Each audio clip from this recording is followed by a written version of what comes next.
जब मरी में लोग मर रहे थे तो आज का नेरो बांसुरी बजा रहा था। एक नेरो इस्लामाबाद में सो रहा था, दूसरा बल्दियाती इंतखाबात की धांधली में मसरूफ था। शहबाज शरीफ के कौमी असेंबली में हुकूमत पर टिका टिका कर वार। कहा सानेहा मरी हादसा नहीं कत्ल है और जिम्मेदार वजीर आजम है। मरी सानेहा की जुडिशल इंक्वायरी करवाई जाए। हुकूमत ने सानेहा मरी को वैसे ही डील किया जैसे वो मुल्क की मईशत को तबाह कर रही है। सानेहा मरी से पहले 1 लाख गाड़ियों के मरी में दाखिले पर खुशी का ट्वीट करने वाले वजीर इत्तलात फवाद चौधरी ने जवाबी तकरीर में कहा कि आज के दौर का पैब्लो एस्कोबार बता रहा है कि नेरो सो रहा था। 30 साल हुकूमत करने वाले आज पूछ रहे हैं कि इंतजामात क्यों नहीं किए। यहाँ तो आवे का आवा ही बिगड़ा हुआ था, हर चीज नए सिरे से बनानी पड़ रही है। अगर पिछले हुक्मरानों ने महल खड़े ना किए होते और मरी पर वसाइल लगाए होते तो ये दिन ना देखना पड़ता।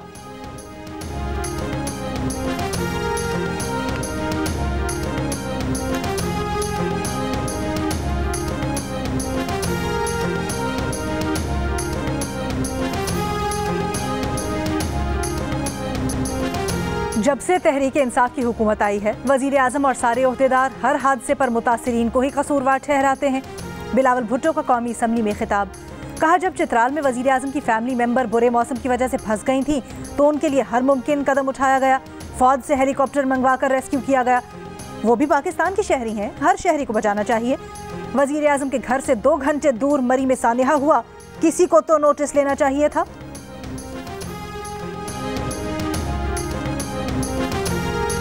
मरी वाक़े पर ऑपोजिशन ही नहीं, इत्तेहादी भी हुकूमत के खिलाफ। कौमी असम्बली के फ्लोर पर MQM ने मरी वाक़े का जिम्मेदार वफाकी और सूबाई हुकूमत को करार दे दिया। MQM के रुकन सलाहुद्दीन ने कहा कि सबसे बड़ी जिम्मेदारी मरी की इंतजामिया की है। NDMA भी वाक़े की जिम्मेदार है। हुकूमत को शायद इस बात का अंदाज़ा नहीं था कि इस कदर तूफ़ानी बर्फबारी हो सकती है। हालांकि महकमा मौसमियात ने पेशगोई कर दी थी।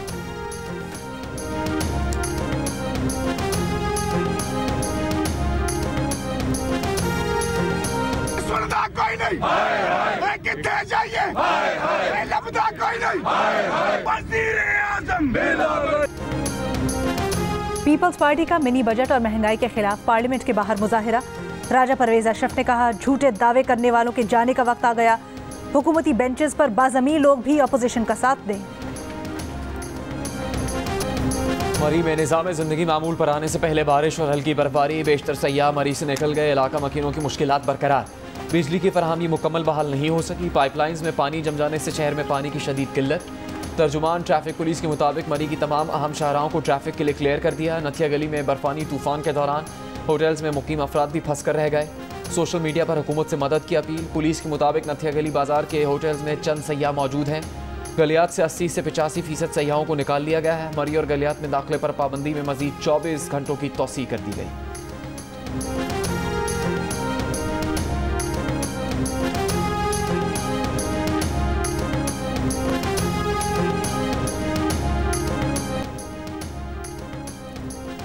सारी रसीदें दे दी। इलेक्शन कमीशन की स्क्रूटनी कमेटी ने क्लियर कर दिया है। तर्जुमानों के इजलास में वज़ीर आज़म इमरान खान का दावा।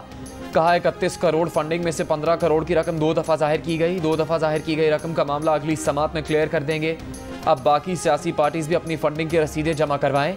इमरान खान ने एक बार फिर शहबाज शरीफ को निशाने पर ले लिया। कहा शहबाज शरीफ को शर्म नहीं आती, उन्होंने इतनी TTs लगाई। नून लीग अरबों रुपए की बैरूनी फंडिंग का हिसाब दे।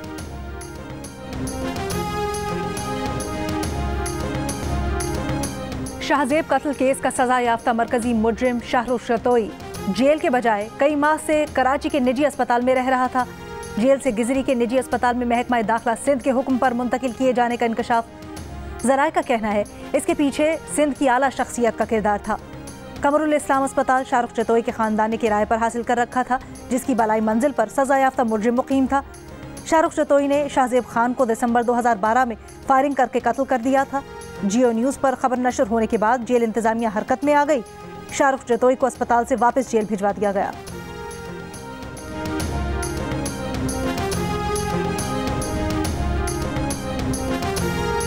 हाई प्रोफाइल मर्डर के मरकजी मुजरिम को किसके अहकामात पर निजी अस्पताल मुंतकिल किया गया। महकमा सेहत सिंध कत्ल के मुजरिम शाहरुख जतोई की निजी अस्पताल मुंतकिली से लाइल्मी का इजहार कर रहा है। ज़राए महकमा सेहत का कहना है कि शाहरुख जतोई को मेडिकल बोर्ड के बगैर ही निजी अस्पताल मुंतकिल किया गया। महकमा दाखिला का भी शाहरुख की अस्पताल मुंतकिली के अहकाम जारी करने से इनकार। ज़राए के मुताबिक जेल सुपरिटेंडेंट और जेल डॉक्टर की सिफारिश पर कैदी को अस्पताल मुंतकिल करने की मंजूरी IG जेल खानाजात का इख्तियार है।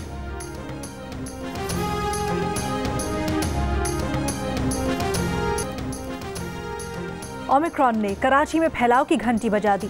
24 घंटों में मुस्बत केसेस की शरह 15.5% से ऊपर चली गई।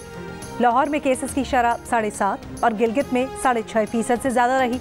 मुल्क में कोरोना के मुस्बत केसेस की मजमूई शरह बढ़कर 3.6% हो गई। मजीद 3 अफराद इंतकाल कर गए।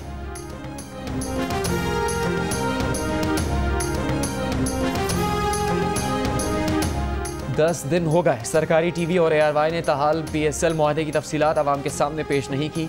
अगर छुपाने को कुछ नहीं तो जजिस के मांगने के बावजूद मुआहदे की तफसीलात क्यों सामने नहीं लाई गई?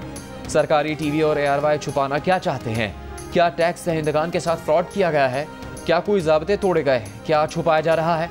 सरकारी टीवी हकायक छुपाकर गुमराह कर रहा है। सरकारी टीवी बोर्ड ऑफ डायरेक्टर्स की तरफ से ए स्पोर्ट्स को ICC T20 और PSL 7 और 8 के लिए दी गई मंजूरी शेयर क्यों नहीं कर रहा? ARY के हक में रेवेन्यू शेयरिंग की मंजूरी के लिए कवायद व ज़वाबित में तब्दीली की मंजूरी किसने दी? किसने ARY और ग्रुप M के कंसोर्शियम को सिर्फ ARY से तब्दील किया?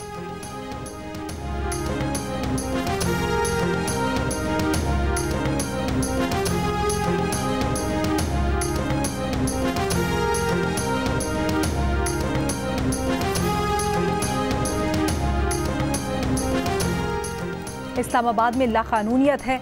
आप इस शहर को अशराफिया के लिए बना रहे हैं। बड़े आदमी को सिर्फ नोटिस करते हैं और झुग्गियों वालों के पीछे पड़े हैं। कच्ची आबादी वालों का क्या कोई हक नहीं? इस्लामाबाद हाई कोर्ट का सर्दियों में सेक्टर E11 से झुग्गियां खत्म ना करवाने का हुक्म। चीफ जस्टिस अतहर मिन अल्लाह ने रिमार्क्स दिए कि ये वाहिद शहर है जिसे वजीर आजम और वफाकी काबीना सुपरवाइज करती है। बातें सब बड़ी बड़ी करते हैं। लगता है CDA भी बेबस है और वफाकी हुकूमत भी। CDA को तो अपने कवानीन का ही नहीं पता। बनी गाला के फैसले में हमने आपको बताया कानून क्या है। चेयरमैन CDA को कल तक कम आमदनी वालों के लिए रिहायशी स्कीम से मुतल्लिक आगाह करने की हिदायत।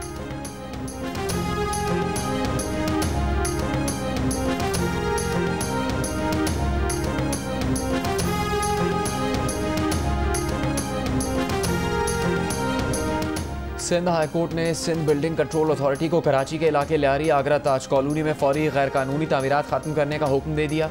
अदालत ने 7 मंजिला पोर्शंस के लिए बिजली, पानी, गैस कनेक्शन देने से भी रोक दिया। रिमार्क्स दिए कि आगरा ताज में तो 8-8 मंजिला पोर्शन बन रहे हैं। DG SBCS 7 रोज़ में रिपोर्ट के हमरा ज़ाती हैसियत में तलब।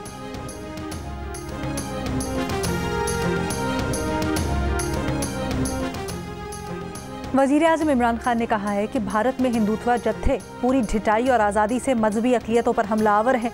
मोदी सरकार के ये शिद्दत पसंदाना अज़ाइम हमारे इलाक़ाई अमन के लिए हकीकी ख़तरा हैं।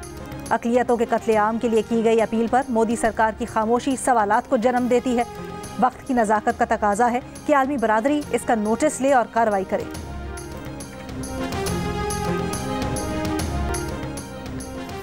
गवर्नर स्टेट बैंक रजा बाकर ने कहा है कि ये तासुर देना गलत है कि IMF को स्टेट बैंक का मालिक बनाया जा रहा है।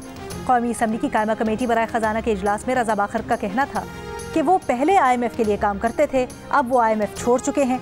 क्या किसी आलमी इदारे में काम करना जुर्म है? रजा बाकर ने कहा कि वो पाकिस्तानी हैं, उनके पास किसी दूसरे मुल्क की शहरियत नहीं है और न ही उनके पास किसी दूसरे मुल्क की मुस्तकिल रिहाइश है। गवर्नर स्टेट बैंक ने कहा कि मीडिया और सोशल मीडिया पर इन मामलात को ले जाकर जाली खबरें फैलाई जाती हैं।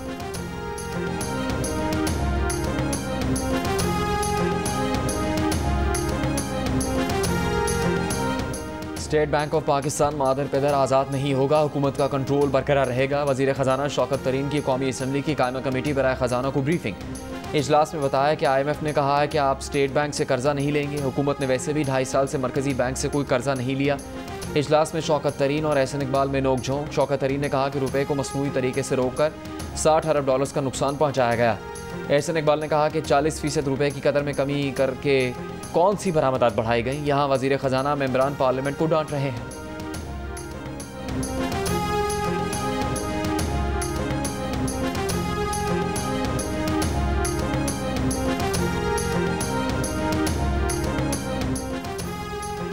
कराची में दिल के आर्जे के सबसे बड़े अस्पताल का गेट बंद।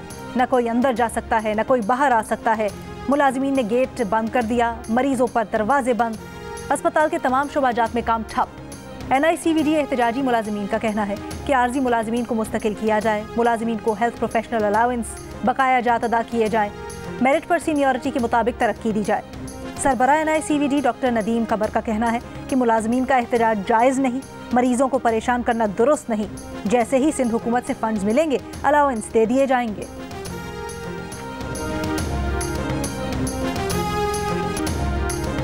बर्फानी तूफान की रात मरी में सिर्फ 17 इंच से भी कम बर्फ पड़ी, उसे भी हटाया न जा सका।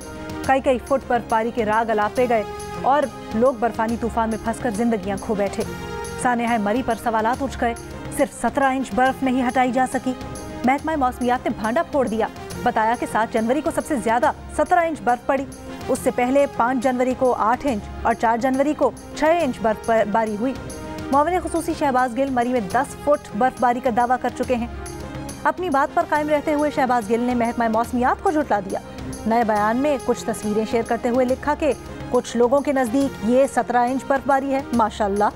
पंजाब हुकूमत के तर्जुमान हसन खावर भी कह चुके थे कि मामूल से ज़्यादा बारिश हुई। नून लीग के शाहिद खाकान कहते हैं, माजी में कभी बर्फबारी में फंसकर मरी में हलाकतें नहीं हुई।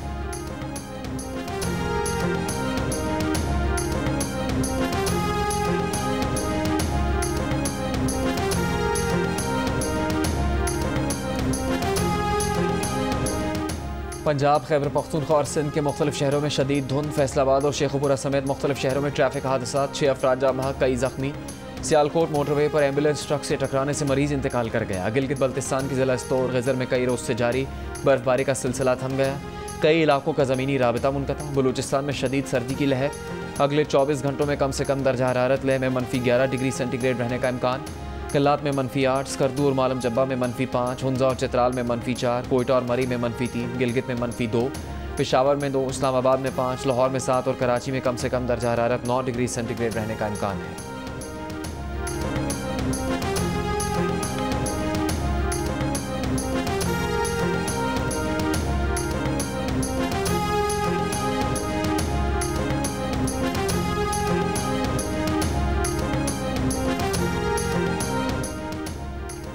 टेनिस स्टार नोवाक जोकोविच के लिए ऑस्ट्रेलियन ओपन हो गया। ऑस्ट्रेलिया अदालत ने टेनिस प्लेयर का वीजा मंसूख करने का हुकूमती हुक्म कलअदम करार दे दिया। जोकोविच को हुकूमती हिरासत से रिहा करने का हुक्म। यह भी हुक्म दिया कि हुकूमत जोकोविच को हर्जाना अदा करे। जोकोविच अब ऑस्ट्रेलिया में दाखिल हो सकते हैं। जोकोविच ऑस्ट्रेलियन ओपन खेलने ऑस्ट्रेलिया पहुंचे थे, लेकिन उनका वैक्सीन से इस्तिस्ना नाकाबिले कबूल करार देते हुए हुक्काम ने मेलबर्न एयरपोर्ट पर रोककर हिफाजती तहवील में होटल मुंतकिल कर दिया था। समाजी कारकुन और मारूफ गुलकार शहजाद रॉय को हुकूमत ने आबादी और फैमिली प्लानिंग का सफ़ीर मुकर्रर कर दिया। सदर मुमलिकत आरिफ अलवी की ज़ेर सदारत वफाकी टास्क फोर्स पॉपुलेशन मीटिंग में फैसला, नोटिफिकेशन जारी।